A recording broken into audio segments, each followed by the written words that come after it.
Como todas las semanas, estamos en el podcast de La Lobera, Feminismo desde cero o Feminismo cotidiano. En este espacio de voz de las mujeres que tiene la Organización Editorial Mexicana. Como todas las semanas, yo le cuento a ustedes que tengo siempre invitadas fantásticas y solamente de vez en cuando un varón. Hoy estoy con un compañero, luego les cuento por qué, que se llama Salvador Guerrero Chiprés, que es el responsable del C5 en la Ciudad de México. Pero ¿qué creen? Como hemos sido amigos, no les voy a contar todo, pero yo sé que él ha tenido una madre feminista, que es aliado de las mujeres hace mucho tiempo, siendo el periodista, pero les voy a contar rápidamente, además del cargo, que es el coordinador general de un nombre gigante, del Centro de Comando, Control, Cómputo, Comunicaciones y Contacto Ciudadano, C5. A ver, yo me pregunto, ¿qué haces aquí? Porque el C5 es un mecanismo, ya nos dirás, que atiende como vigila la criminalidad en la Ciudad de México y ayuda a otras cosas. ¿Qué haces aquí siendo toda esa historia que yo acabo de contar muy rápido? Bueno, muy sencillo y empiezo de una manera abstracta. El C5 tiene que equilibrar la posibilidad de que el Estado defienda la privacidad y la información personal, al mismo tiempo que el C5 debe contribuir con la estructura de procuración de justicia, permitiendo que las imágenes y evidencias diversas que aquí se tienen contribuyan a los procesos de seguimiento y de investigación que corresponda por incidencias delictivas. Así que hay que encontrar un equilibrio entre una cosa y otra. Y lo digo porque eso me permite abonar a cómo mi experiencia contribuye a lo que se hace en el C5. Yo fui comisionado ciudadano de transparencia en la primera generación y también fui invitado por diferentes jefes de seguridad a ser director de seguridad privada, asesor del encargado de la Comisión Nacional de Seguridad y asesor también del encargado de la Secretaría de Seguridad Pública en algún momento. Entonces, tiene que haber un equilibrio, sostengo, entre una cosa y otra. Y eso hay que agregar. Lo privado y lo público, estás diciendo que hay un equilibrio entre la vida. Tiene que haber equilibrio, de hecho lo hay y lo voy a demostrar. Pero en primero también debo decirte que estuve 6 años al frente del Consejo Ciudadano para la Seguridad y Justicia de la Ciudad de México, lo que nos permitió básicamente prepararnos para una visión ciudadana de lo que hace el C5. Y como el equilibrio. En la literatura mundial de seguridad siempre hay una tensión entre la libertad y la seguridad. Cuando hay una situación de amenaza, la comunidad tiende a orientarse hacia la seguridad. Cuando hay una mayor apertura, digamos, democrática o de libertad, la comunidad tiende a opinar más a favor precisamente de la protección de los derechos de los individuos, específicamente de sus datos personales. Así que constantemente hay ese vaivén. La literatura mundial de seguridad y de transparencia también y de derechos políticos lo retrata. Sí, pero aquí en el C5 lo que haces es un seguimiento casi estadístico. Me aclararás que no, pero tú lo que pones son las cámaras que nos vigilan en las calles. No sé qué haces con esa información. ¿Y para qué le sirve a las mujeres eso? Bueno, primero déjame decirte que son varias cosas y sí sirve mucho a las mujeres.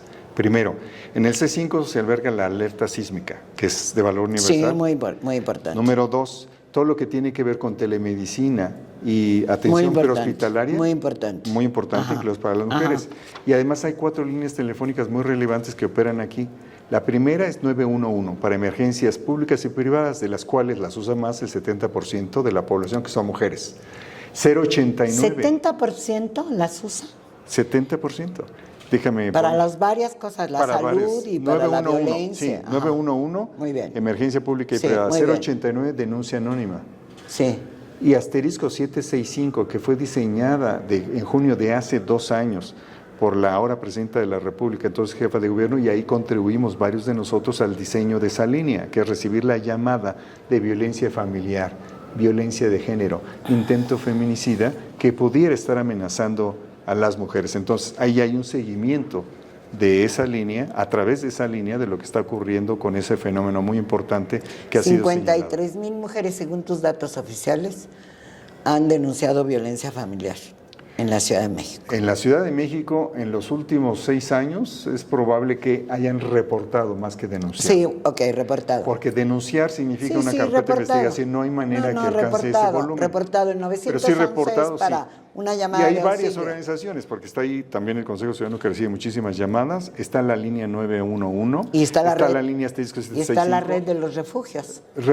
y otras organizaciones que tienen llamadas. Entonces, y también el propio INEGI lo reconoce. Sí. Hay muchos números que no son conocidos de manera institucional, pero son conocidos societalmente por organismos de sociedad civil, por otros. Así que respecto de todo ese fenómeno, el C5 puede contribuir a que las mujeres accedan a sus derechos, abriendo la oportunidad de la denuncia anónima, de la denuncia de emergencia inmediata o de la denuncia especializada ante asterisco 765, que fue diseñado primero que nada para disminuir la incidencia delictiva contra mujeres y también para castigar, para sancionar, para evitar la impunidad de la violencia en cualquiera de sus formas contra las mujeres. Así que las mujeres son, por supuesto, un motivo centralísimo de la actividad del C5. Fíjate que a mí me preocupa, es algo que quería discutir contigo si se puede.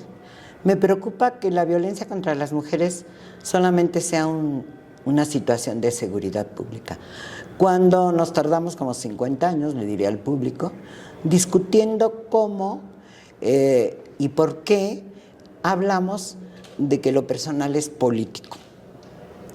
Y eso consiguió que los estados reconocieran la discriminación como el caldo de cultivo principal de la violencia contra las mujeres.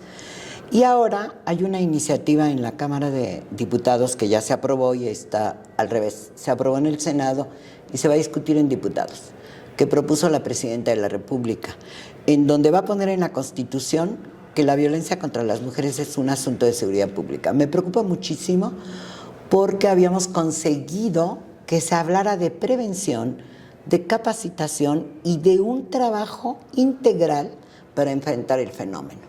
¿Tú cómo la ves? ¿Que tienes experiencia? Porque ya les conté que Salvador ha estudiado muy bien y en esto del Consejo Ciudadano hiciste muchas observaciones y sistematizaste la información de lo que pasaba con la violencia en la ciudad. Bueno, primero que nada hay que decir que esa experiencia nos convirtió en la primera fuente de datos durante la pandemia. Exactamente. Porque los datos de violencia familiar y de género, los primeros que citó la entonces Secretaria de Gobernación, eran en ese momento de ese organismo.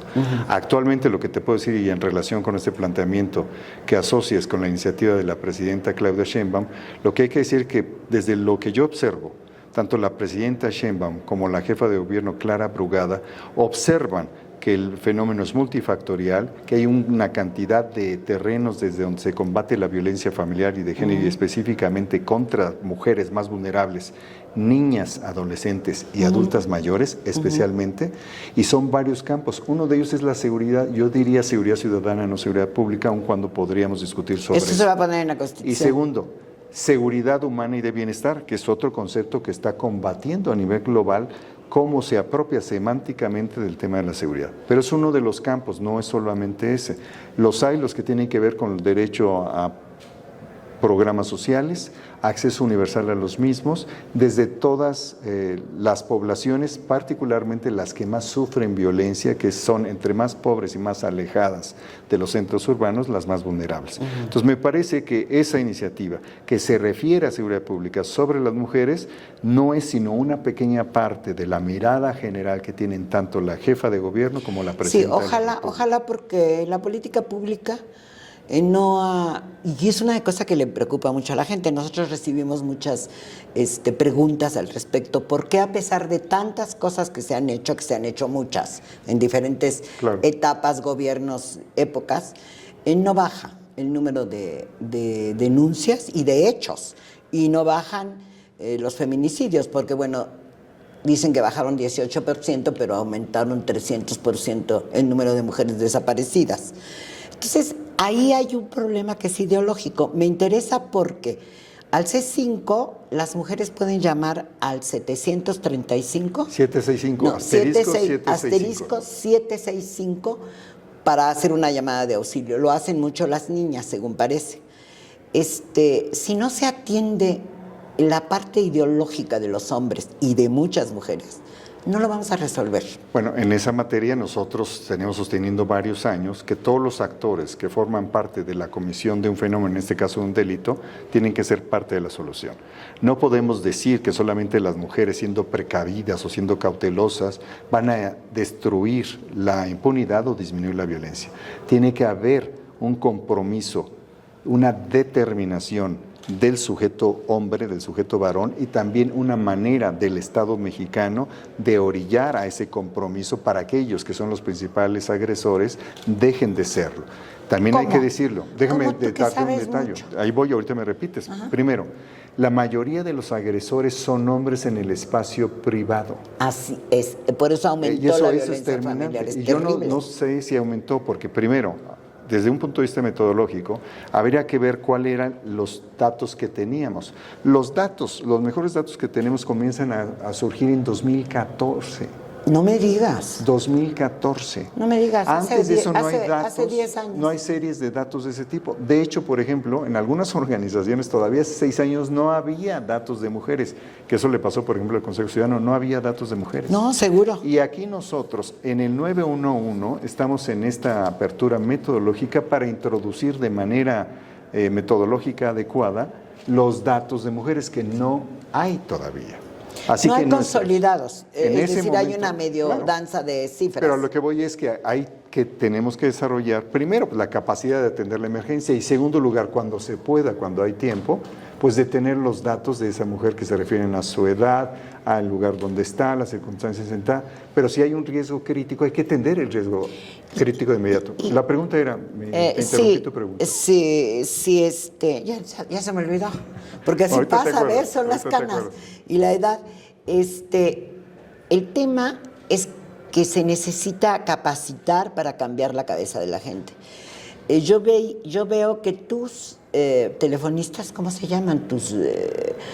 Las que atienden las llamadas. Las personas que Las tienen personas que atienden, las asistentes o como los se llaman. agentes, las Y que responsables parece de la que hay atención. psicólogas y todo. ¿Cómo se capacitan? Si realmente estás pensando en eso, es que a ti te tuvo que dar todo lo del Consejo Ciudadano, te tuvo que dar, Salvador, estoy segura, muchísimas ideas de Hace cómo 4 días. coordinar, porque Así el es. problema es que si no, con esto de seguridad se te van a llenar las llamadas. Hace 4 días que acabo de plantear precisamente esto, de que necesitamos que nuestros cursos de inducción incorporen una mirada de género Sí. profunda, amplia, y que corresponda con la experiencia que ya tiene la sociedad mexicana y la lucha de las mujeres. Y la lucha de las mujeres que no viene ni siquiera de tu generación, siendo tu generación tan importante, sino que está previa. Siglo Porque XIX, viene de mujeres siglo ahí, XIX. ¿no? Entonces, necesitamos proyectar eso, y eso quiere decir visibilizar en la batería de las preguntas algunas que tengan que ver con la identificación de los problemas que son de género. Eso fue hace 4 días, estamos en ese proceso, Sí. porque hay que rearmar el software, hay que ver cuánto cuesta, hay que ver eso ya estamos. Y hay que ver estamos cómo comprometidos capacitar con a la eso. gente. Eso Si yo fuera comenté también. presidente de la República, haría una gran cruzada de educación y conocimiento sobre el tema, más policías o más cámaras, que dices que van a poner quién sabe cuántas más cámaras ahora en la ciudad. Pues yo digo que hay los ingleses, que tienen una tradición feminista muy importante, son un ejemplo de cámaras. Ellos tienen 690,000 cámaras. La Ciudad de México tiene ¿En 80,000. dónde? ¿En Londres? En Londres. ¡Wow! Y aquí se quiere llegar a 140, 150,000. Así que aún llegando a las que lleguemos, estaríamos a la 4ª parte de las que tiene Londres. Ok. Pero ¿qué tiene Londres? Que tiene una tradición de cierto orden y de diseño institucional que creó la policía, que generó los STBs y el sistema de videovigilancia, además de impulsar el derecho de las mujeres, después de la lucha de las mujeres, a sufragar en las épocas más conservadoras del siglo 1911. XIX. Y en el 19, no Sí, solo pero en en el el 20. 11, para decirle a la gente, Entonces- las feministas le pusieron una bomba al primer ministro porque no mandaba la No, y iniciativa. la mujer que se atravesó en el caballo. Además, Bueno, claro. Pero lo que quiero decirte ahí es, en la medida en que entendamos que es integral el fenómeno, que ni siquiera es solo seguridad, son derechos para todos, con respeto a todas las identidades. Y de ahí sí hay una dimensión de seguridad donde está en riesgo la integridad de las personas y sus bienes. Esa es una dimensión Eso se estrictamente de entiende seguridad. claramente. Pero déjame ir ahí. Ahí se complementan. Están las cámaras, está la capacidad de la policía que van en parejas. La última generación de policías es un personaje de 2,20 metros de alto y una oficial mujer que puede estar entre 1,60 y 1,80 de estatura. Y van con radios, muchos de ellos ni siquiera van armados, pero es tal su red de comunicación y su potencia de intervención que pueden con un mensaje radiado, con el mensaje de la cámara, en el caso de Londres, detener un incidente en contra de cualquier persona. ¿Por qué nos cuesta tanto trabajo detener a los feminicidas? No lo entiendo. Porque estoy completamente de acuerdo contigo en que se han hecho cosas. Hace 40 años que se hacen cosas en este país. Y mi pregunta sigue siendo cómo están en riesgo. Ya sé lo que te iba a preguntar. Esto de las niñas. Datos reales o no, lo que es verdad es que las niñas tienen 300,000 niños cada año y ellas, un porcentaje muy alto, tiene menos de 15 años porque son violadas en su casa. ¿Cómo hacemos con esos hombres en sus hogares? Hoy vi un compañero de trabajo que me contó cómo se peleó o discutió con el señor del Uber, que le decía, esas señoras solamente gritan y están locas. Es decir, estamos viviendo un tipo de relaciones de pareja que están mal construidas y que generan violencia y afectación a los niños, más allá de la violencia vicaria. La afectación cotidiana de las criaturas que yo me imagino que se meten abajo de la mesa antes de oírlos discutir o esperar que el papá la golpee. Claro. Déjame decirte, primero tú estás poniendo la discusión en un terreno ideológico y desde ese punto también me es muy familiar. Sí, claro. Primero, hay 3 definiciones de ideología. Vamos a una práctica, la que tiene que ver con presentar como universal el valor de algo particular. Yo te presento la ideología del hombre machista como la ideología dominante que no puede ser cuestionada y si es cuestionada es castigado el cuestionamiento. No puede ser cuestionada. Bueno. Me refiero a eso. Desde el punto de vista ideológico, el machismo tiene una tremenda influencia todavía. Desmantelar la influencia ideológico, política y económica del machismo requiere una transformación que tiene que ocurrir en varios espacios simultáneos que pasan por la familia, por la pareja, por la relación con las iglesias, con las escuelas, con las instituciones públicas, inclusive con las organizaciones de la sociedad. Y como civil, política del Estado. Y claro, política del Estado, pero en un sentido amplio del Estado, como lo dicen en derecho. Como lo dicen el en derecho. Estado, no solamente como la representación de lo mejor de la comunidad en Hegel, que dice la comunidad se representa de la mejor manera a través de su cuerpo gubernamental, sino que el cuerpo gubernamental, la población, la ley, entre otros aspectos, es el Estado. Es decir, la comunidad más amplia debería ser el Estado y su capacidad ejecutiva. Bajemos de ese nivel que es, digamos, ideológico o teórico a cómo responder a la pregunta. Tiene que haber una transformación de la vida cotidiana, el respeto innegociable, inentregable, irrenunciable a la identidad de las personas. Y eso pasa por un proceso de décadas. Creo que inclusive la ONU no se atreve todavía a replantear su objetivo 2030 no alcanzado, porque no supo, no pudo, no quiso, o sus integrantes no pusieron, no quisieron, o lo que haya sido, y la comunidad, o lo que haya ocurrido y no ocurrió, porque estamos a menos de 6 años de llegar a las metas. Y no ocurrieron. Inclusive, y hay algunos balances que dicen, está a 60 años. Como sea, el tema central es, mientras los hombres no se aparten, no renuncien a ese tipo de ideología que anula inclusive su potencial para disfrutar y percibir y construir la vida individual y comunitaria de otra manera, no podemos avanzar. Pero yo sí creo que en México hay elementos para avanzar más rápidamente que en otros países, por ejemplo, algunos de Centroamérica, algunos de Sudamérica y también a nivel internacional. Inclusive las tendencias de las elecciones en Estados Unidos que vamos a ver mañana. Es clarísimo, es clarísimo. Ahí está muy claro. Así que, en resumen, este es, como decía, a propósito del péndulo de Foucault. Hay un vaivén constante entre comportamientos ideológicos que bajan a leyes, a instituciones, a comportamientos cotidianos. Estamos viendo una discusión inclusive de hace unos 40 años sobre la penalización y despenalización del aborto. En Estados Unidos es una barbaridad, es un retroceso. Pero también en México. Y en la Ciudad de México se acaba de aprobar hoy, creo, el tema de que el aborto en cualquier momento tal vez despenalizado completo, porque hoy el aborto es hasta las 12 semanas y luego sigue siendo delito y parece que le quitaron lo del delito. Si eso pasó hoy, estos días, en la Ciudad de México, eso es un avance enorme contradictorio a lo que parece ser. En Estados Unidos. No, a lo que parece ser si nos desmantelan y nos ponen solo seguridad pública en la Constitución. No, yo diría no, que sería más bien contrario a la iniciativa de un segmento del PAN que estaba queriendo reivindicar la sanción previa. Porque hay un segmento de la oposición. Hay un segmento de derecha, de oposición y la derecha pero histórica. que se expresó el día de hoy y Sí. ayer. Ajá, Yo revisé ajá, hoy los ajá, medios y tenían esa ajá. expresión.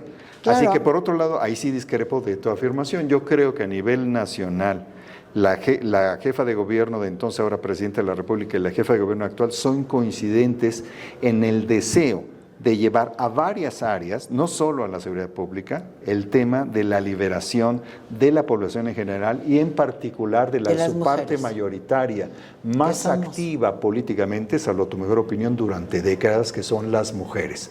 Porque las mujeres después del 85 son quienes construyen la plataforma territorial, después de la caída de las instituciones con el sismo, de lo que serán todas las organizaciones sociales importantes. Pues claro. Y no es casual que casi todas esas organizaciones están vinculadas al pasado de las dos figuras de poder más importantes que son mujeres, porque ellas estuvieron vinculadas al trabajo de esas organizaciones en los años 80. Así que yo sí subrayo, creo que existe más bien una potencialidad y no una reserva respecto de universalizar la lucha a favor de las mujeres. Pero ¿tú cómo la ves? Sí hay una demanda nuestra desde el movimiento feminista de establecer otro tipo de diálogo que no pudimos hacer en los 6 años anteriores, en general, con muchas autoridades, desde la Presidencia de la República. ¿Hay esta posibilidad de diálogo? ¿Lo harás tú? Estaba pensando, porque le pregunté, y no tienes una relación directa con la red de refugios, que fue medio golpeada por lo que haya sido. Y es muy importante porque ahí llegan muchas mujeres y existe esta contradicción de que el marido salga de casa cuando se quiere decir que ya no van a funcionar los refugios. Yo creo que las dos cosas son importantes porque está en la ley lo de las medidas de protección, ni siquiera es algo nuevo. Ajá. ¿Tienes intenciones de profundizar, que vienes del Consejo Ciudadano, con las organizaciones sociales, con la red de refugios? Porque sería muy importante, porque ahí llegan muchas mujeres que tienen llamadas de auxilio. Y también se necesita cierta videovigilancia en ciertas zonas. Sí, claro. Así que mi respuesta en primero es afirmativa y explico. El C5 tiene que ser un organismo cada vez más cercano a las necesidades de la ciudadanía y a través de esa cercanía propiciar un abrazo a la estrategia de seguridad, porque aquí hay una provisión muy importante de carácter institucional de aquello que se requiere en situaciones de emergencia con las mujeres. Así que sí, tenemos, como viste salir una persona que es líder de un organismo hace un momento, queremos que las iglesias, las escuelas, las cúpulas empresariales, los organismos de la sociedad bien, pero civil las mujeres y de organizadas. las mujeres organizadas, por supuesto. Y son las que han construido la ciencia y han construido las demandas y han hecho las individualmente investigaciones. también comprometidas con su propia libertad. Pero claro. Entonces son las colectivas y las mujeres en lo individual en quienes nosotros Pero depositamos la mayor cantidad ¿sí vas a hacer de alianzas? fe. Pues yo estoy completamente abierto, de hecho estoy recibiendo a todas las personas que me han pedido Muy bien. de todos los espacios. Lo que queremos hacer es que la comunidad asuma que puede resolver lo que algunos espacios de las instituciones, por sus recursos o por cualquier situación compleja que a veces no es posible admitir de inmediato, la comunidad sí puede contribuir, y lo pongo otra vez con el caso de Londres y de la Ciudad de México. Aunque tenga 690,000 cámaras, sigue habiendo violencia contra las mujeres. Por eso en es tan Londres. importante la parte ideológica. Por Y eso también la hay parte que de la cambiar a vida los privada. hombres. Y la vida privada, y lo que ¿cómo se conoce, claro, la ¿Cómo vida, se vive la vida la privada? vida privada La vida cotidiana mejor. o cotidiana, La vida es cotidiana. fundamental transformarla. Si ahí no entras, aunque pongas 5,000 protocolos, no se resuelve. Eso es mi argumento. Yo sostengo, qué bien. yo sostengo Porque que es ahora en necesario noviembre lo discutimos todo. transformar la vida cotidiana para permitir el desarrollo de todas, todos y todes desde la más tierna edad. Muy bien. Y nuestra lógica es, en la medida en que una niña, y sí me robo la aportación que hizo Clara Brugada, en la medida que una niña puede transitar por una calle iluminada, sola después o antes de la escuela, en esa medida esa comunidad puede comenzar a sentirse verdaderamente segura. Así que yo sostengo que es indispensable esa transformación de la vida cotidiana, donde el Estado es central, pero la comunidad es absolutamente vertebral. Lo que tú vas a transformar aquí, que tienes muy pocos días, y lo que tú vas, seguramente tienes un plan de trabajo. Salvador, ¿se tiene que negociar? ¿Lo quieres negociar? ¿Se puede negociar con las otras instituciones del gobierno de la Ciudad de México? Yo creo, como tú, seguramente, que Clara es feminista, sin lugar a dudas. Quizá es de las muy pocas jefas o equivalentes a gobernadoras que lo es. Seguramente ella sí va a publicar el plan de igualdad, que es por ley, y etcétera, que no lo han hecho otras gobernadoras. ¿Habrá esa posibilidad de hacerlo integralmente? Desde aquí tú puedes influir, dar información, ¿tendrás diálogo en el gabinete? Bueno, yo soy parte del gobierno. Exactamente. Yo pertenezco al gabinete sí, de seguridad y al gabinete del agua. Okay. Entonces, esos gabinetes están encabezados por la jefa de gobierno, Clara Brugada. Muy bien. Y sí, por supuesto, sí hay una consideración y una confianza en la medida que yo soy el coordinador del C5 de parte de la licenciada Clara Brugada en beneficio de tu servidor. Así que sí, nosotros podemos hacer propuestas, pero yo insisto, yo creo que la voz de las mujeres es irreemplazable. Nosotros los hombres, por muy comprometidos que estemos con la causa feminista, acompañamos. Las protagonistas son mujeres. Así que en la medida en que nos permitan todos los actores, actoras, el acompañamiento, nosotros vamos a estar. Nosotros creemos que es indispensable para eliminar impunidad o al menos abatirla en todos los delitos, la participación protagonista de las mujeres. Muy bien. Antes de irnos, Salvador, si muy breve le puedes decir a nuestras oyentes y nuestros oyentes que nos acompañan cada semana en estos rarísimos episodios del podcast de La Lobera, ¿cómo opera concretamente el C5 para las llamadas de auxilio por violencia, atentado, acoso, peligro de una calle horripilante, etcétera? ¿Cómo? Bueno, muy rápido. Sí. Asterisco 765 tiene un protocolo de servicio a partir de la emergencia crítica. Por ejemplo, si se trata de amenaza feminicida, no se cuelga el teléfono sin que se despache algún tipo de atención. ¿Qué es el riesgo feminicida? La amenaza de muerte, la amenaza de estrangulamiento, arrojar a la persona al piso y golpearla, destruirle un hueso, reiterar amenazas de muerte combinadas con personas que tienen consumo problemático de sustancias prohibidas o no prohibidas, entre otras dimensiones. Establecido ese riesgo, inmediatamente se tiene que buscar la canalización simultánea de la acción. Sí. Eso es 765, pero 911 también, porque 911 atiende emergencias públicas y privadas, así que en el 911, si existe la oportunidad de hablar y comunicarse, también hay un mensaje inmediato para que haya una reacción de cualquiera de los 847 cuadrantes de la policía. Y 089 es interesante también a propósito de los datos que hay de feminicidio o no feminicidio, anterior o reciente, que ahí se atienden situaciones que pudieron haber ocurrido antes o que pueden estar ocurriendo ahora, pero que hay una indisposición de comunicar quién es la persona que llama. Si hay suficientes datos de tiempo, modo, lugar y circunstancia de las personas que llaman, eso puede contribuir a detonar operaciones para combatir flagrancia o para realizar investigación en coordinación con la Policía de Investigación, que tiene aquí un espacio en esta sala de despacho central para atender esas y otras situaciones. Eso es un ejemplo de cómo se atiende y se reacciona. En el caso de Locatel, que depende de la ADIP, también hay un protocolo sobre eso y hay una estructura de abogadas de las mujeres que depende de la Secretaría de las Mujeres, que también trabaja en coordinación, así como organismos como el Consejo Ciudadano, entre otros, y algunas otras redes que también participan, no solamente ellos.